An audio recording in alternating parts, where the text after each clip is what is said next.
Thank you so much, Zara. Hi, everybody. I'm Professor Noelle Lopez, or Professor L.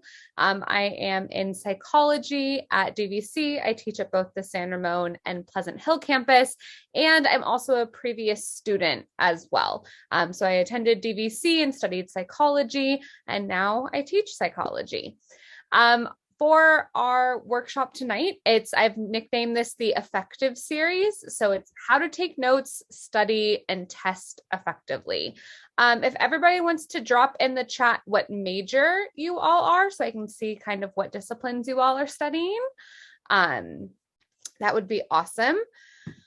So the first thing, I see we have another psych. The first thing that I wanted to talk about was resources that are available to you. So I'm going to talk about studying, taking notes, and then finally taking tests. But there are also other things that are available to you that are helpful as well. So we have things like student guides. We have tech student loan request forms. We have emergency grants. We have tutoring. We have the Academic Support Center. For some of you, your interest area specifically may have an academic support center all up and running that you can go visit. We have the DVC and community resources during uncertain times. We have counseling available. We have free food resources. We have the grocery bag and food box distribution dates and the weekly success tip emails as well. So when we think about doing well in classes, it's not just taking notes, studying, and then taking the tests, but it's also things like making sure that you're getting academic help if necessary, making sure that you have access to food resources if you need them, making sure that you have access to tech if you need them. All of those are going to be really, really important in your journey to doing well in your classes.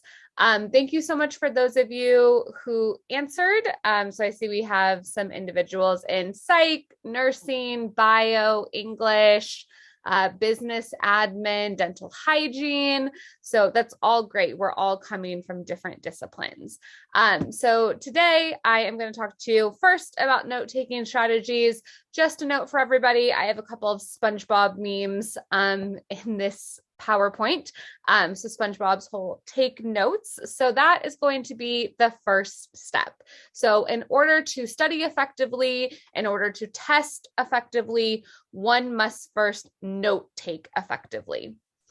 So for note taking, there are a couple of different methods that you can use. One of the most popular methods is called the Comell method. And this is where you divide your paper into two columns. In your right-hand column, you have notes. So that's where you'll be writing down things during the lecture. And then in the left-hand column, that's for recall. So it's key phrases. So I'll use a psych term, but if somebody, let's say I was lecturing about bystander effect, then in the right column, I would write down everything that I'm lecturing about.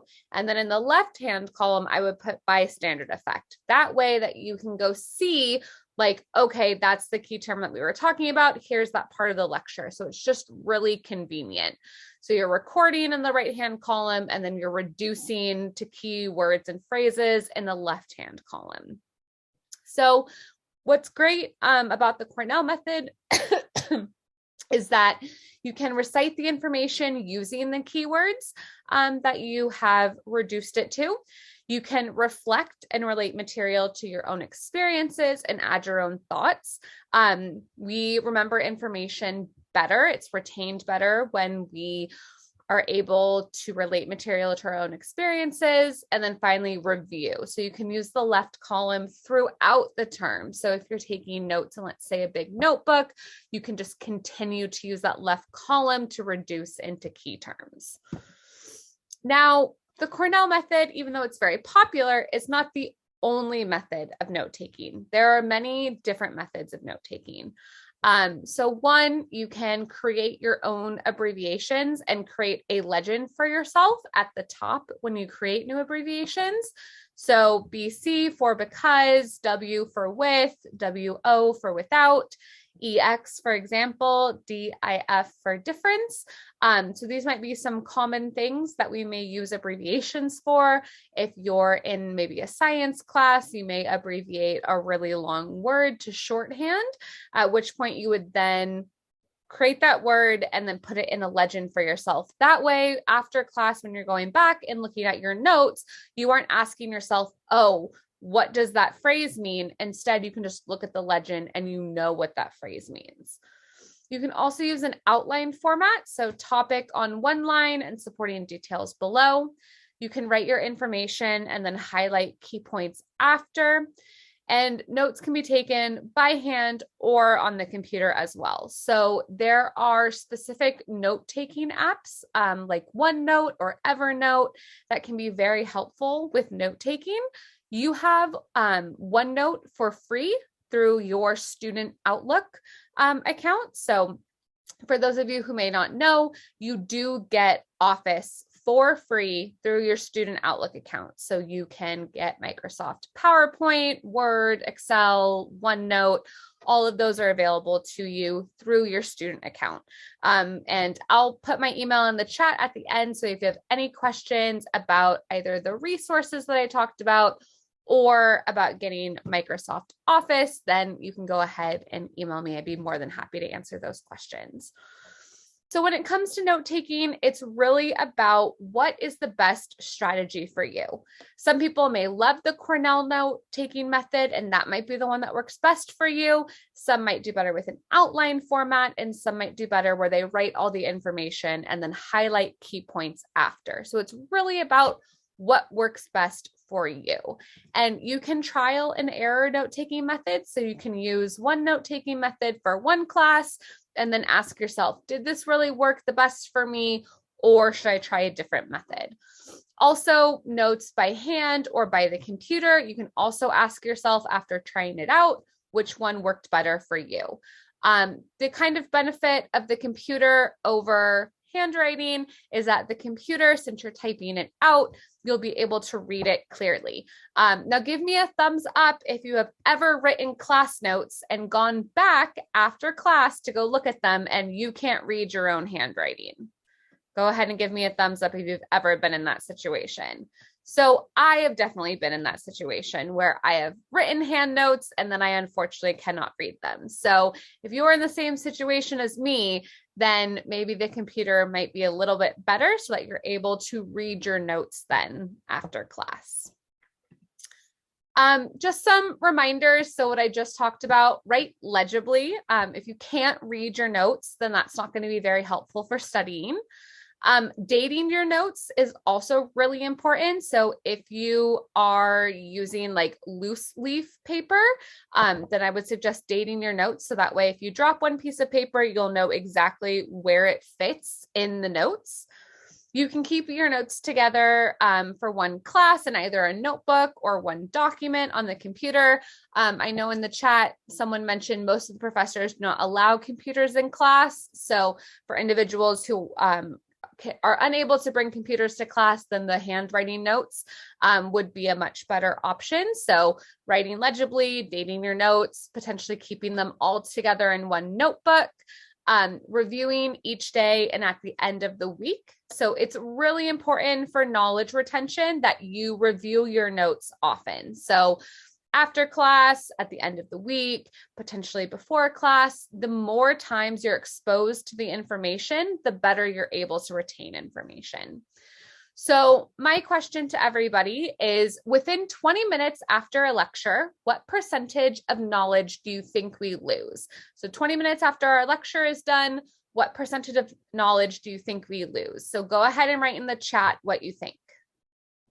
So what percentage do we lose? Okay, someone said 80, 30, 75, 65, 30, 60s, 95.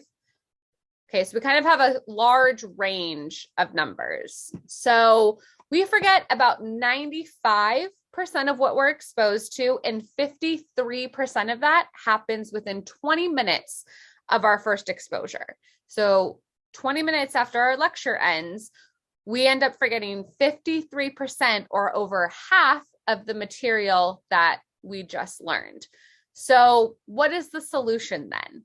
So the solution is having multiple exposures to the material. So this is something called Ebbinghaus's forgetting curve. And so basically what Ebbinghaus studies is how long it takes for us to lose information. So here we start at 100% of information. And then again, within the first 20 minutes, we drop all the way down to 53. In an hour, we drop down to 44. 9 hours, we retain only 36%, and so on and so forth until we get to 21% at 31 days, and then eventually going to 0. Now, this is if we don't review the information or look at it again. So the solution to forgetting all of this is to have multiple exposures. So to look at your notes after class, to look at your notes potentially before class, and at the end of the week as well. This is much better than cramming. When we cram for a test or study the night before or even the morning of a test, it is usually not very helpful. And a lot of times it will cause extra stress. So multiple exposures to material is much better than cramming. Now I do have some note-taking tips for synchronous courses and for async courses as well as live meetings. So some of you may be taking synchronous courses, some of you may be taking asynchronous, some of you may be taking hybrid, and some of you may be taking fully in person. So for synchronous courses, these are usually live meeting classes. Just some note-taking tips are things like asking questions during the live meeting when you have them, or go to student or office hours. Don't wait until exam day. As soon as you have a question, go ahead and ask it to your professor. The faster you get something clarified, the better it is when you're reading over your notes and when you're studying. Prepare for class by reviewing previous material, including notes, and stay until the very end of the class to catch summaries. So for these synchronous live meeting classes, this applies to synchronous courses, it applies to in-person courses, hybrid courses. Make sure that you're asking questions right away, make sure you're preparing for class, and make sure you're staying until the very end of class to catch summaries. Now, I know there was a comment about not every professor allowing students to have computers. So for synchronous, you're at home or potentially in a coffee shop or in the library. So they can't really tell you not to have the computer. But if you're in in-person courses or hybrid courses, I really suggest having all of your notes in one journal if you're unable to bring a computer in. Having notes in one journal just makes it less likely that notes are going to get lost. And if you're writing them in chronological order, then you'll always kind of know what you studied last and what dates everything fell on. So I just always recommend having one notebook for each class. For asynchronous courses where you may have recorded lectures or PowerPoints, again, some tips are coming to office or student hours to ask questions, sending an email when you have a question. Again, do not wait till exam day, and prepare for recorded lectures or PowerPoints by reviewing previous material, including notes. So a big part of this is being prepared for upcoming classes and upcoming material, and then also not waiting when you have questions. So when you have questions, immediately contacting your instructor so that you are able to get them answered, so you aren't waiting until exam day to ask. So those are the big things that come out of these note-taking tips.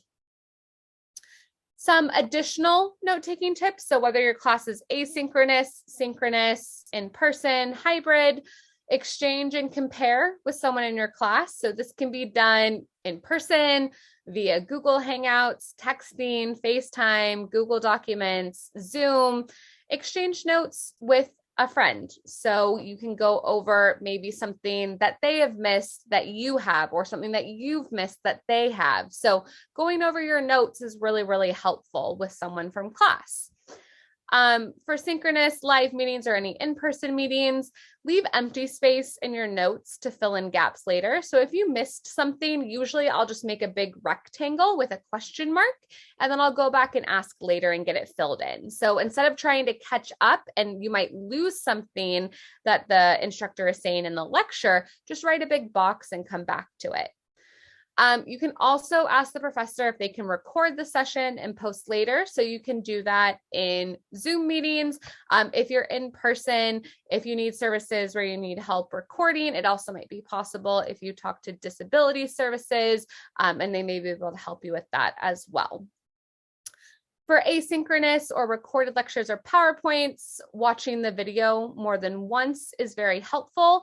The nice thing about recorded videos is you are able to stop, rewind the video in order to get clarification. So if you have questions or if you leave an empty space in your notes, you can actually go back and fill in. So we've talked about note-taking tips, how to take notes. So now, after you've taken really good notes using all of these strategies, now we're going to talk about study strategies. And again, SpongeBob meme. So during this section about how to study effectively, we're going to talk about time of day in which we should be studying, how long we should be studying, creating favorable conditions, generating a positive attitude, and developing good techniques. So starting with the time of day, so there are two different types of people. There are morning people who are called larks, and they should study in the morning. There are night people as well who are called owls, and they should study at night. So go ahead and write in the chat whether or not you think you are a lark or an owl or somehow a mixture of both. So go ahead and write in the chat. I see we have lots of owls so far. We have a couple of larks. Someone's a midday bird. So there are a couple of other things as well to larks and owls. So if somebody is a lark and they're a morning person, a morning class might work out better than an evening class. So typically larks go to bed probably around like 10 and wake up at 6. So a morning class might go over better than an afternoon class. The owls are the opposites. An afternoon class or a night class might work better than a morning class. If an owl is staying up till 2 o'clock in the morning every night, may not be the best thing to have an 8 a.m. class. So you can also think about what time of day person you are in regards to when you should be signing up for classes as well, as much as possible. I know that there are some situations where there may only be one class available, and that's the one that you need to take. But in the case that you have an option, that can also help inform your option. So individuals that are larks should study in the morning. Individuals that are owls should study at night as best as possible. So how long should we study? So here we have a lovely SpongeBob meme of me after 5 minutes of studying. Break time. So how long should we study? So once an hour, we should be taking a 5 to 15 minute break. Go get a snack, go take a walk, go wash your face, go scroll on your phone for 5 to 15 minutes, but we should be taking a break. Every 2 to 4 hours, we should be taking a 30-minute break, eating, drinking water, going for a walk, but taking a 30-minute break from studying. We should not be studying 6 hours in a row with no breaks. That's not going to be the best way in order to retain the information. So once an hour, 5 to 15 minutes, every 2 to 4 hours, take a 30-minute break. Exactly. So someone commented kind of like needing a break or lunch for work. Exactly. So you're taking a break, your brain is able to recharge a little bit. You might go get a snack, like I said, take a walk, and then you're able to come back a little bit more refreshed. So if you're distracted or bored, take a break. So if let's say, I'm sorry, I always use physics as an example. So let's say I am studying for physics and immediately I'm distracted. My dog is doing something in the background. My cat is doing something in the background. I have my window open and can hear all the noises outside. I'm automatically distracted. That's not a great time to study. So I'm going to take a break and come back to studying. Or if I'm bored, that's also not a great time to study, and I should take a break as well. Give me a thumbs up if you've ever had the sensation where you read the same page over and over and over again, like 4 or 5 times, and you still can't comprehend what's on the page. Give me a thumbs up if you've ever experienced that. Yeah, so in the cases where that's happening, where you're studying, you're not retaining really a lot of information. If you're bored, if you're distracted, if you're reading a page and you can't even think about the words that were on there because you're distracted, at that point, you're not retaining information and it's not an exposure that's necessarily beneficial to you. So instead, taking a break and coming back is a better option. Hopefully, when you come back, you'll be a little bit more refreshed, and then you'll be able to retain more of the information. So not only is time of day really important, but also favorable conditions as well. So location is a huge part of this and whether or not you can concentrate.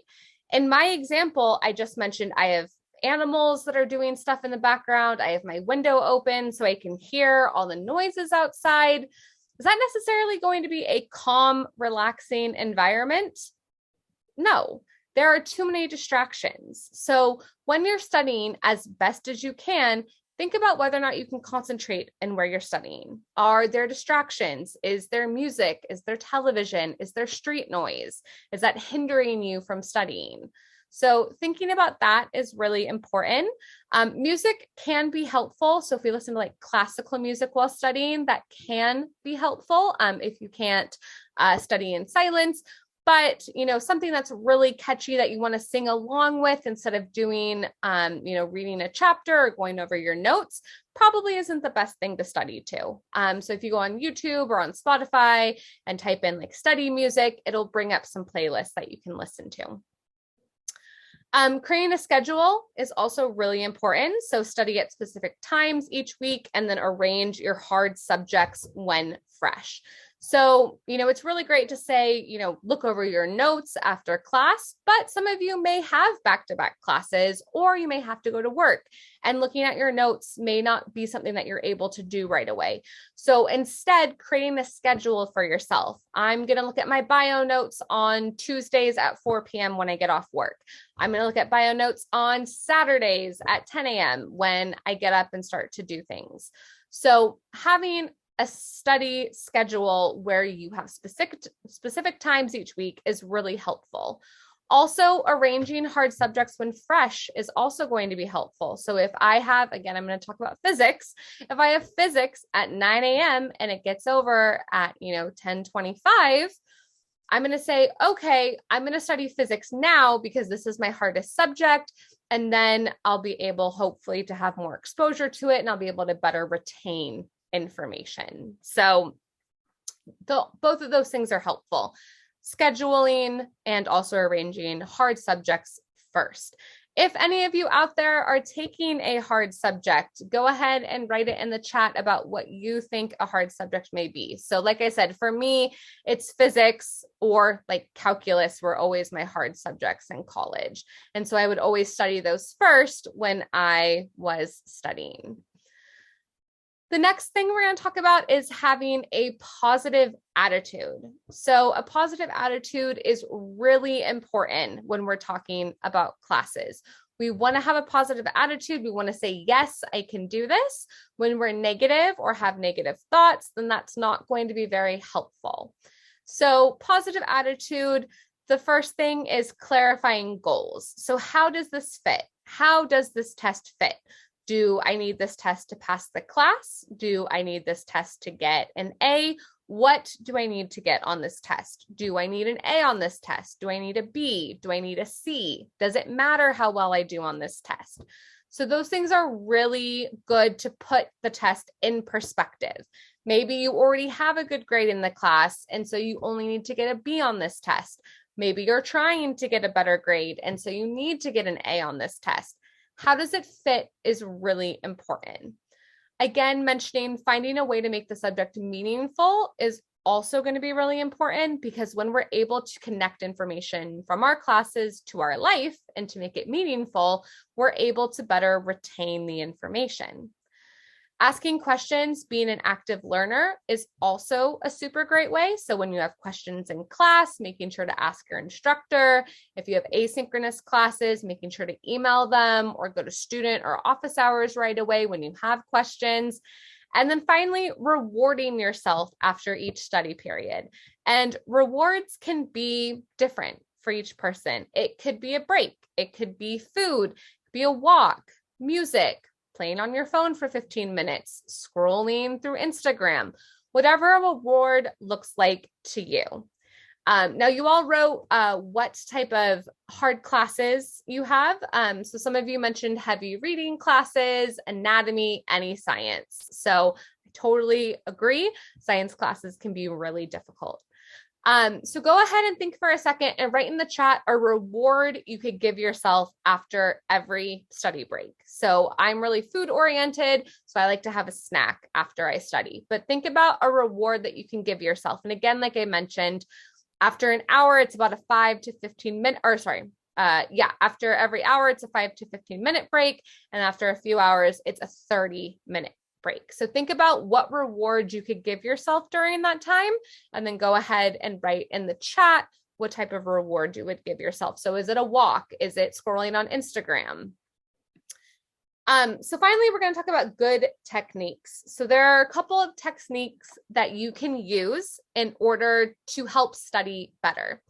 The first one is called the SQR3, and it stands for survey, questions, read, recite, and review.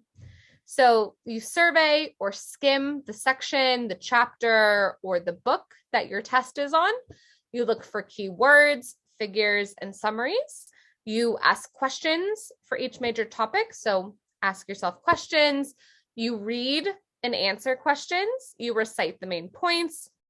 And finally, you review by creating a one-page summary sheet. So the SQR3 is one really good technique in order to study. There are some additional techniques. So you can use repetition to increase remembering, like flashcards. Just to let everyone know, you do not have to create flashcards yourself. There are plenty of websites that offer flashcards for you to study so that you don't have to create them yourself. And also, if your class is using a publisher site, so for instance, I use Cengage in my classes and we have something called MindTap, there may be flashcards already available for you on that site. So look at your resources to see if flashcards are something you have available. You want to review summary sheets and chapters weekly. Again, the more exposure you have to information, better you are to retain it. And then also creating associations, analogies, metaphors, and summaries. So all of these things are going to help you better retain the information so that when you're taking the test, you're better able to recite it. Now, I asked you all what type of reward you would get for studying. So we have snacks, which I'm all for, or scrolling on your phone, listening to an audiobook, eating ice cream. TikTok is very popular. Someone said SpongeBob memes, which I also enjoy. So that's really important, having some type of reward for yourself. Someone also said take a nap. So another study plan, in addition to this SQR3, is the 7-day study plan. So on day 1, you organize your notes, materials, and your textbook. On day 2, you review your lecture. On day 3, you review your text. Day 4, you review your lecture and text. Day 5, you review your lecture. Day 6, you review your text. And day 7, you review everything. So the goal is to set yourself up for success by having a study plan that's going to last you maybe about a week. So the idea is that you want to study material over an amount of time as opposed to cramming the night before. When we cram, it is not effective for getting a good score on a test. Usually it meant that we stayed up all night. Go ahead and give me a thumbs up if you have ever pulled an all-nighter. Thumbs up out there if you've ever pulled an all-nighter. It's not good for you. It's not good for you to pull an all-nighter and to not give yourself any sleep. When you take a test, sleep is important, eating breakfast is important, and also studying over a period of time is important. At a certain point before a test, there's going to be a certain point where you won't be able to retain information anymore. So if you're studying 15 minutes before a test, you won't necessarily be able to remember everything that you just studied. Instead, it might increase your anxiety level, which can cause things like blocking as well. So having, a 7-day study plan or studying just the week before is really beneficial. Dealing with problem areas. So there are a few problem areas that everybody runs into, like procrastination, concentration, and boredom. Procrastination, you really just have to take the first step as soon as you get a study guide for a class, or as soon as you know that a test is upcoming, really just taking the first step. Go ahead and give me a thumbs up if your instructor gives you a study guide for classes. So if you have a test in a class, go ahead and give me a thumbs up if your instructor gives you a study guide. Okay, so for some of you, they do. So I recommend as soon as you get that study guide, filling it out. But for those of you who don't have that, as soon as you know about the test, start studying. There is a really great TED Talk called Inside the Mind of a Master Procrastinator by Tim Urban. This is a TED Talk that I show in all of my classes. So I definitely recommend watching this TED Talk. Another problem area is concentration. As best as you can, removing the distractions. I know that that's not always possible, but as best you can, removing the distractions. And then finally, we have boredom. So we can easily get bored in a subject. If that happens, stop studying, switch subject matter, take a break, come back to it. But if we're bored or distracted while reading information, we're not going to be able to retain it as well. And then being more active in your learning as well will also help with that. So we've talked about, the best way to take notes or some note-taking strategies. We've talked about now ways in which we can study. Finally, we're talking about testing strategies. So at this point, you've taken the notes, you've done your studying. Now you're just simply getting ready for your test. So taking tests. So whether your test is online or in person, sleep, hygiene, and a healthy breakfast, or whatever meal comes before your test, if you have a night class, maybe dinner, is really, really helpful. Sleep, we don't want to be sleep deprived. Otherwise, we're not going to be able to remember stuff as well. You want to make sure to, get up, brush your teeth, have a healthy meal before your test. There's nothing worse than your stomach grumbling when you're taking a test. Give me a thumbs up if you've ever had that experience. I have. It's not fun to be hungry throughout an entire test, so make sure you have something to eat. Having a positive attitude is going to be helpful. You don't want to go into a test negative. And then also relaxation. So being relaxed. Test anxiety is something that happens to a lot of people. It's very common, and trying to be as relaxed as possible is going to be helpful. Arriving a few minutes early if your test is in person. If your test is online, try to log in a few minutes early. Some of you may have time tests where you have to do a test at the same time. Some of you may have a little bit of leeway and a test might be open for a couple of days.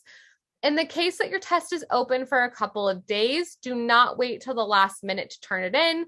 You may have computer issues, you may have questions you need answered. So try to start your test a little bit earlier. Don't wait till the last minute if it's online. Another helpful thing, sit away from doors, windows, or other distractions. And in some cases, if you're in person, other individuals' stress levels. So try to be in a least distractful environment. Think of a reward for yourself after the exam is over. So some of the rewards that you talked about earlier, like going on TikTok, going to get yourself food, going for a walk. Think about a reward for yourself after the exam, regardless of how you did. Then when you get to the actual test, what you want to do is scan the entire test. You want to check point values and budget your time accordingly. If you have a multiple choice question that's worth a point versus an essay question that's worth 15 points, ideally you want to spend more time on the essay question. Read the directions twice. Sometimes directions can be confusing, so you want to read them twice so you know clearly what they are. And think of an exam as an opportunity to show the professor what you know. So you've been studying a few chapters or one chapter. This is the opportunity to show what you know, what you've learned from that chapter. So when taking a test, answer the easy questions first. So you can go through the entire test and answer all the easy questions first, and then go back to the ones that are more difficult. For essays, if you have any essay questions, write an outline, summary, or notes in the margin or on the back if you're in person. If you're online, you can write that on a scrap sheet of paper. You want to state your main idea forcefully and then back it up with supporting detail. If you're in person, you want to write as neatly as possible. There are some instructors who will tell you if they can't read your handwriting that they won't grade. So make sure that you're trying to write as neatly as possible. Check the clock to make sure you stay on track. Some of you may have time tests if you're in person or if your teacher has set up the test in a timed way. Some of you may have unlimited time. That changes it a little bit, but try to check the clock and stay on track. Relax, remember to breathe. Test anxiety, like I said, is something that affects a lot of individuals. It's an exaggerated sense of personal threat, fight or flight. And just if no one's ever told you, poor performance on a task does not indicate your personal worth. So if you don't do well or as well on a test, then that is not indicative of your personal worth at all. So, and that's, I think, what people get test anxiety about a lot and feeling anxious is that they aren't going to do as well on a test as they would like. Here's some tips for specific type of questions. So we have true, false, matching, and short answer. So for true, false questions, I recommend looking for qualifiers or for negatives. If part of the statement is negative, the entire statement is negative. So check each part of the statement and think true and guess when you must. At the end of the day, if you do not know the answer to a question, just guess. For matching questions, start with the item you are sure of and then move on to the items that you are less certain of. So if you have 5 key terms that you need to match the one that you're absolutely sure of first and then move on to the harder ones. For the short answer question, answer only what is asked. Keep answers short and to the point. If you have difficulty retrieving some aspects of an answer, show what you know. And if you forgot proper terminology, show what you know in your own words. So if there's a specific term, but you don't exactly remember what the term is, try to explain it in your own words. So that way you can say, hey, I don't know what this exact term is, but I can explain it. For multiple choice, be sure it is a best answer, not an all correct answer or answer that doesn't belong. You want to read all the choices when you're going over a multiple choice test. And the most important thing is crossing out those that don't fit. So if at first you have 4 different options, if you're able to cross out 2 because they don't work, now instead of having a 25% chance of getting it right, you now have a 50% chance of getting the question right. So it's really important to be able to cross out the ones that you know for sure are not the correct answer. You want to stick to the subject of the course. You want to watch for negatives and extreme words such as only, always, or most. For all of the above questions, you may have these on your tests. You want to look for 2 or more correct answers. If there's 2 or more correct answers, chances are you mark all of the above. For numbers, if you don't know, cross out the highest and lowest and guess in the middle. Choosing between 2 lookalike choices, cross out all the other options. Longer choices are often correct. So these are just some testing strategies that have come from research. There used to always be the phrase of when in doubt, just pick C, because research found that C was the most commonly picked answer. How true that is now, not quite sure, but 10 years ago, that was the case. So all of these are coming from, research that has been done. Next, we're going to talk about test anxiety. Like I said, this does happen to a lot of individuals. So most students experience some level of anxiety during an exam. A small amount can actually sharpen mental alertness and enhance performance. So a small amount of anxiety is actually helpful. However, when we have too much anxiety, this can now interfere with exam performance. So what causes test anxiety? So there's a couple of different things. Lack of preparation is going to be a huge one. When you cram the night before, that can increase test anxiety. If you have poor time management, failure to organize text information, and poor study habits, all of those can lead to test anxiety. So what causes it again, and what are physical signs? So when we worry about the following, this also causes test anxiety. So if we worry about our past performance on exams, if we're worried about how our friends and other students are doing, and if we worry about the negative consequences of failure and all or nothing thinking, those things are always going to increase anxiety. So if we think, oh, if we fail this test, we won't be able to pass the class, and all or nothing type of thinking, then that's going to increase test anxiety. Also, losing perspective. So it's only a test. There will be others, is really important to note when you're feeling anxious. Any or all are the following physical signs. So perspiration, sweaty palms, headache, upset stomach, rapid heartbeat, tense muscles. These are all going to be signs of test anxiety. So how does test anxiety affect us when we're taking a test? So when we have nervousness, so difficulty reading and understanding the questions on the exam, difficulty organizing your thoughts, difficulty retrieving keywords and concepts when answering essay questions, and doing poorly on an exam, even though you know the material. So someone may have studied, may have been able to retain the information really well, and then because they got test anxiety, may have ended up doing poorly because of the test anxiety, not because they didn't know the information. Mental blocking also is going blank on questions and then remembering the correct answer once the exam is over. So the idea then is to reduce test anxiety. So how to reduce test anxiety? You study and know the material well enough that you can recall it under stress. So again, as many exposures as possible to the information in order to retain it. Practice good time management and avoid laziness, procrastination, and daydreaming. Avoid cramming the night before exams.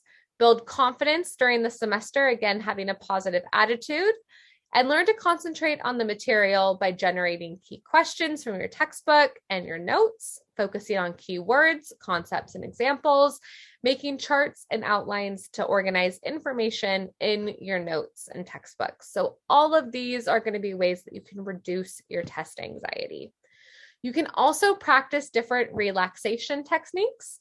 So take a couple of long, quick breaths, not quick, shallow ones, but long, deep breaths to relax the body and reduce stress. Count to 5 as you breathe in and out. You can focus your mind on your breath or some other object in order to relax.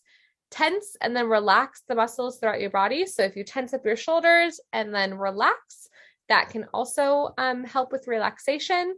If allowed, go get a drink or go to the bathroom. If you're taking a test from home, you might be able to get up and go get a drink or have a glass of water next to you. If allowed, eat something. You can also break your pencil lid and go sharpen it. So that way you're able to get up for a second while you go sharpen your pencil. And then notice any negative or panicky self-statements and offer yourself reassurance. So if you are thinking in your head, oh my gosh, I don't know the answer to this question, I'm going to fail this test, just tell yourself it's okay. Like, it's okay. We are going to get through this test and it's okay. So offer yourself some reassurance.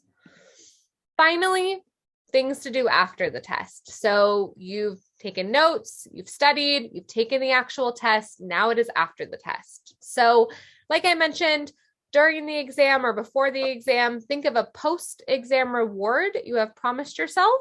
So in my case, it's going to be food. So whether you did well or not, follow through on the post-exam reward. So whether you did well or not, follow through on that reward. Try not to dwell on any mistakes you have made and just relax for a little while. After you've relaxed for a little while, go back and think about, how did I take my notes? How did I study? And if you can change anything for the next time you take a test. So did you use the SQR3? Should you have used the 7-day study plan? Did you use the Cornell method when you should have used the method where you write summaries under the key topics? So think back to what you used and how successful you were and whether or not you need to change any of your note-taking or studying habits or change the way that you get ready for the test. So did you not eat before the test? Did you stay up late? Did you not drink enough water? Thinking about all these things and then making a plan for the next time you have to take a test is really important. So that's the end of the presentation. Thank you all so much for coming. If you have any questions, you can go ahead and write them in the chat or raise your hand.